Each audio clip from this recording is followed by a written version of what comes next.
guys, James here, how you doing?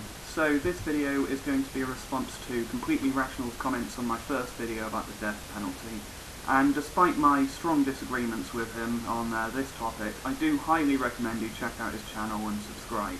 He's an absolutely awesome guy who makes fantastic videos, so check him out, and I'll leave a link to his channel down below. So in that video I basically expressed the opinion that although there are some people I think the world would be better off without, I would be strongly against giving the government the power to make such decisions, as allowing the death penalty for the most severe crimes could potentially lead to a slippery slope where the death penalty is used against absolutely anybody the general public decide they have sufficient hatred for. The slippery slope isn't always a fallacy. There are times when such arguments are valid, and when it comes to politics, many times I think this is certainly the case. Completely Rational disagrees. He makes the argument that he thinks the death penalty should be used for murderers and only murderers, as murder is the worst possible crime and so deserves the worst possible punishment. And he also disagrees with me using the slippery slope in this case. I do have some issues with this. Firstly, if the death penalty was made law for murderers worldwide, I don't think it would necessarily stay this way, because as well as murderers, historically the death penalty has been used to kill gays, lesbians, atheists, Christians, and Jews, among many, many others. And I honestly don't think we've changed so much that this could never happen again. And allowing the death penalty, I think, takes us a big step back in this direction. In some parts of the world, atrocities such as these still happen, and even among the so-called civilized world, there's vast amounts of people who hate entire groups of people for no valid reason whatsoever. It's only been a few decades since we stopped sterilising homosexuals in England, and they still aren't allowed to marry in the vast majority of the world and aren't treated as equal people. And it's only been a few decades since we gave women the right to vote and stopped forcing segregation.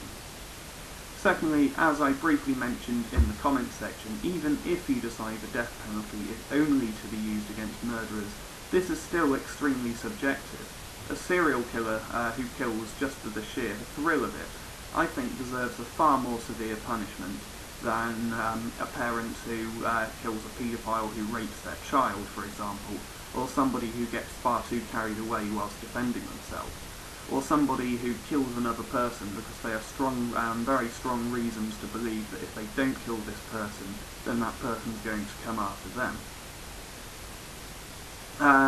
So yeah, each case is entirely individual, so as objective as you may think it is allowing the death penalty for murderers only, this decision is still going to come down to the judge's personal interpretation of the severity of the accused crimes, at best, and at worst he's going to be heavily influenced by racist, sexist, homophobic, or otherwise bigoted personal views of the accused. We know, for example, that men get far more severe punishments than women for exactly the same crime, and we know that black people are unfairly treated in the court system as well. And finally, calling murder the worst possible crime is in itself subjective. There's lots of people who would consider other crimes to be just as bad.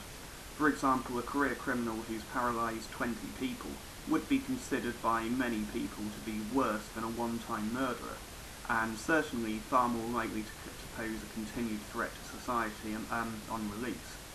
Abortion doctors have been killed, and animal research scientists have been car-bombed because propaganda has convinced certain people that these people deserve to die because of what they have done. So that's why I think that all it would take is the wrong government and enough propaganda to convince the majority that any one person is worthy of death, and that is why I'm against the death penalty. So thanks for watching, guys. Comment, rate, subscribe, and leave video responses, and I'll see you again soon. Bye.